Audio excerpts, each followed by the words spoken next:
Hello friends, welcome to my channel Gujju તડકા। જો તમે મારી ચેનલ પર નવા છો તો પ્લીઝ મારી ચેનલ સબસ્ક્રાઈબ કરો।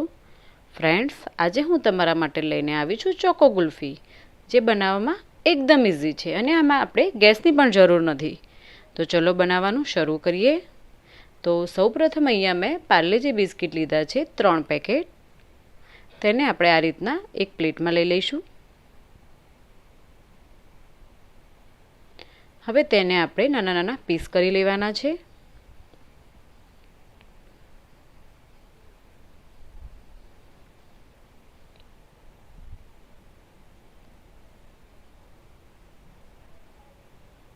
તો પીસીસ થઈ ગયા છે। તો હવે આપણે એક મિક્સર જારમાં તે પીસ કરેલા બિસ્કિટ લઈ લઈશું અને તેને ગ્રાઇન્ડ કરી લઈશું।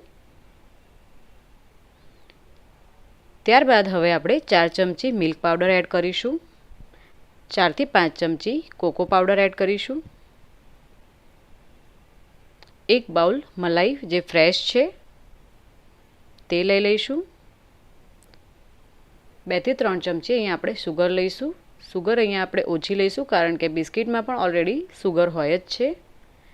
હવે આપણે અત્યારે 1 બાઉલ દૂધ લીધેલું છે, તેને ફરીથી ક્રશ કરીને દૂધ લઈ લઈશું। અહીંયા મેં ટોટલ 3 થી 4 બાઉલ દૂધ લીધેલા છે।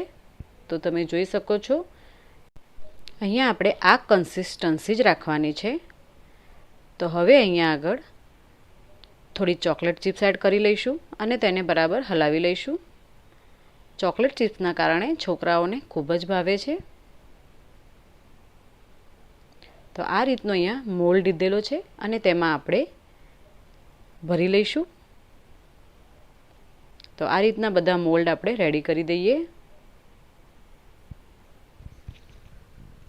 તો મોલ્ડ અહીંયા ભરાઈને રેડી થઈ ગયા છે। તો હવે આપણે થોડુંક ચોકલેટ ચિપ્સથી ગાર્નિશિંગ કરી લઈશું ઉપર।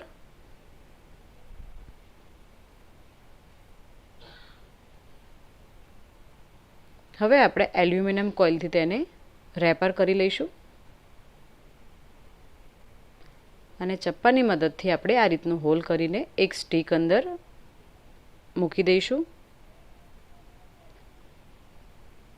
બીજા બધા પણ આ રીતના રેડી કરી લઈએ અને હવે આપણે તેને 8 કલાક માટે ડીપ ફ્રીઝરમાં મૂકી દઈશું। તો 8 કલાક થઈ ગયા છે ફ્રેન્ડ્સ। તો આ રીતના આપણે એક ગ્લાસમાં પાણી લઈશું અને તેને પાણીમાં બોળી લઈશું।